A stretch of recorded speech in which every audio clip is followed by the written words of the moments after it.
Canadá, o país da América do Norte que é a 9ª maior economia do mundo, detendo um PIB de 2 trilhões de dólares, sendo popularmente conhecido por suas belezas naturais, pelos altos níveis de educação do seu povo e por ser um dos países mais atrativos para imigrantes. Além disso, o seu vasto território, que é responsável por colocar a nação como a 2ª maior da Terra em área total, é extremamente rico em recursos naturais, sendo um dos 4 maiores exportadores de petróleo e com muitas reservas ainda a serem exploradas, mas notoriamente no norte da nação, localizado no Ártico, com estimativas apontando que a região abriga cerca de 90 bilhões de barris de petróleo inexplorados. Com isso, há uma forte concorrência na região, como a dos Estados Unidos, Dinamarca, Noruega, mas principalmente a Rússia, com o país marcando uma forte presença militar sobre o Ártico, região vital para o Canadá. E nesse vídeo, vamos entender como a Rússia se tornou o maior problema para os canadenses e como a situação pode se intensificar à medida que os russos voltam para o norte do país. Para entender a atual relação entre a Rússia e o Canadá, é necessário retornar para 1991, com o fim da União Soviética e a sua fragmentação em 15 países independentes, incluindo a Rússia. Naquele momento, existia uma boa relação entre as duas nações, mantendo uma cooperação e um diálogo político constante sobre segurança e questões globais, mesmo em momentos turbulentos como a Guerra Russo-Georgiana em 2008 e a Guerra da Síria em 2011. Contudo, o ponto de virada dessa relação foi a invasão da Crimeia pela Rússia em 2014, quando ocorreu a condenação de boa parte da comunidade internacional, que considerou essa anexação uma violação do direito internacional e integridade territorial da Ucrânia. Com isso, o Canadá se tornou um grande opositor dos russos, reduzindo seu envolvimento com o país e sendo uma das primeiras nações a impor sanções contra a Rússia, sancionando mais de 440 indivíduos desde 2014, incluindo entidades russas no setor de defesa, impedindo que pessoas, especialmente canadenses, de transacionarem financiamentos de dívidas de empresas russas sancionadas. Além disso, os embargos do Canadá englobaram companhias aéreas e principalmente bancos russos, com até 9 bancos sendo atingidos pelas sanções aplicadas. E, em resposta, o governo russo proibiu as importações de produtos agrícolas canadenses. Nessa perspectiva, as constantes trocas de sanções entre os russos e os canadenses não ficaram apenas em 2014, visto que após a invasão à Ucrânia em fevereiro de 2022, o Canadá também acompanhou as primeiras ondas de sanções contra os principais setores da economia russa,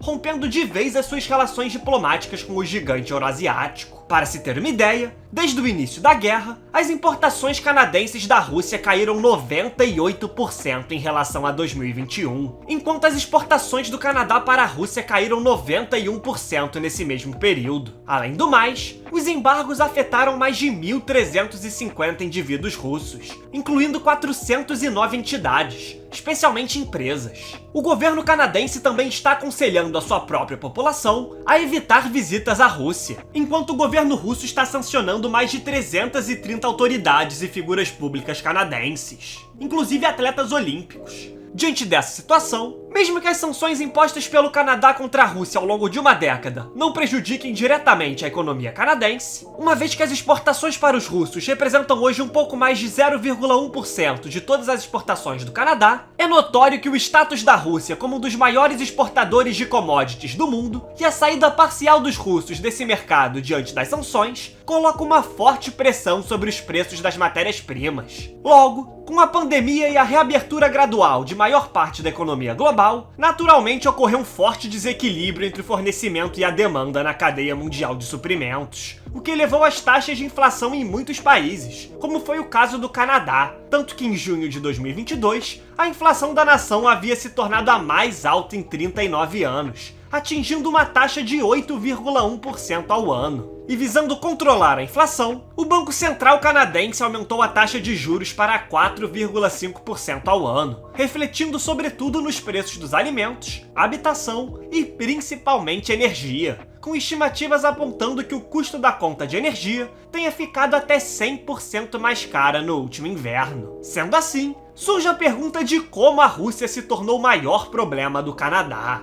Em um primeiro momento, é importante dizer que o fato do Canadá ser vizinho dos Estados Unidos foi essencial para promover uma forte aliança entre os dois países, o que naturalmente pesa negativamente nas relações do Canadá com a Rússia, principalmente ao considerarmos que a economia canadense está muito integrada com a norte-americana, com os Estados Unidos sendo um dos principais destinos dos produtos e serviços exportados pelo Canadá, com o comércio de bens e serviços entre os dois países chegando a bater 2,6 bilhões de dólares por dia. Além disso, a forte aliança militar com os Estados Unidos e a participação do Canadá como membro pleno da OTAN é mais do que o suficiente para a Rússia enxergar os canadenses como um rival em potencial, principalmente porque o governo do Canadá tem se posicionado contra a invasão russa à Ucrânia, sendo o primeiro país do G7 a promulgar uma lei que permite não apenas apreender bens mantidos por pessoas sancionadas, mas também confiscar o dinheiro e desviá-lo para vítimas de um regime sancionado, além de se mostrar favorável à ampliação da OTAN. Tanto que o Canadá foi o primeiro país entre os 30 membros da aliança a validar os pedidos de adesão da Suécia e da Finlândia após o início da guerra. No entanto, essa situação é muito complexa, pois com a adesão da Finlândia, a OTAN passará a ter uma fronteira com mais de 1.300 quilômetros de extensão com a Rússia, tendo em vista que a expansão da aliança para as proximidades do território russo sempre foi uma questão duramente criticada pela Rússia.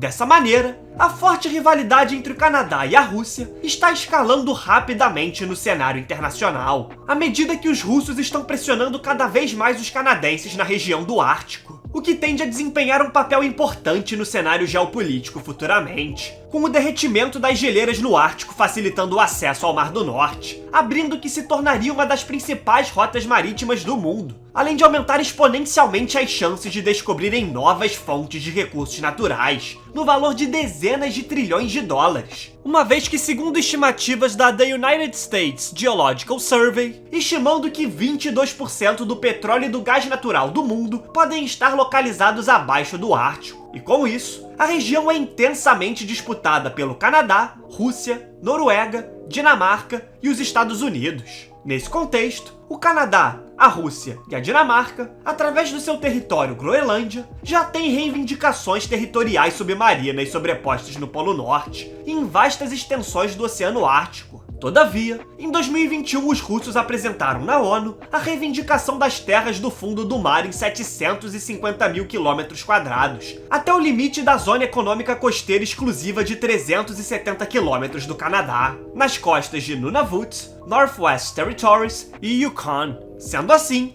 essa situação está elevando o peso do Ártico no cenário econômico mundial e despertando o interesse de algumas nações sobre a região, principalmente o interesse russo, que atualmente é o país que possui a maior costa na região. E assim, os russos enxergam a região essencial tanto na questão econômica quanto para sua defesa interna, podendo projetar poder e influência no Atlântico Norte. E por esse motivo, o governo russo vem investindo constantemente sobre a região nos últimos 10 anos, com estimativas da International Institute for Strategic Studies apontando que a Rússia tenha 10 vezes mais bases militares no Ártico do que a OTAN. Logo, toda essa situação está preocupando diversas autoridades do alto comando militar do Canadá, pois a constante militarização russa próxima ao Ártico canadense e o recente histórico de violação da soberania de outras nações por parte da Rússia levantam incertezas quanto à integridade territorial do país sobre a região, tendo em vista que o Ártico cobre 40% do território do Canadá e abriga mais de 200 mil habitantes do país. Com isso, a constante militarização da Rússia sobre o Ártico está fazendo com que o Canadá invista fortemente nas suas forças armadas. Tanto que desde fevereiro de 2022, o país se comprometeu em aumentar os seus gastos militares em cerca de 10 bilhões de dólares, com destaque para a atualização do sistema de radar de alerta em parceria com os Estados Unidos, através do Comando de Defesa Aeroespacial da América do Norte, o NORAD.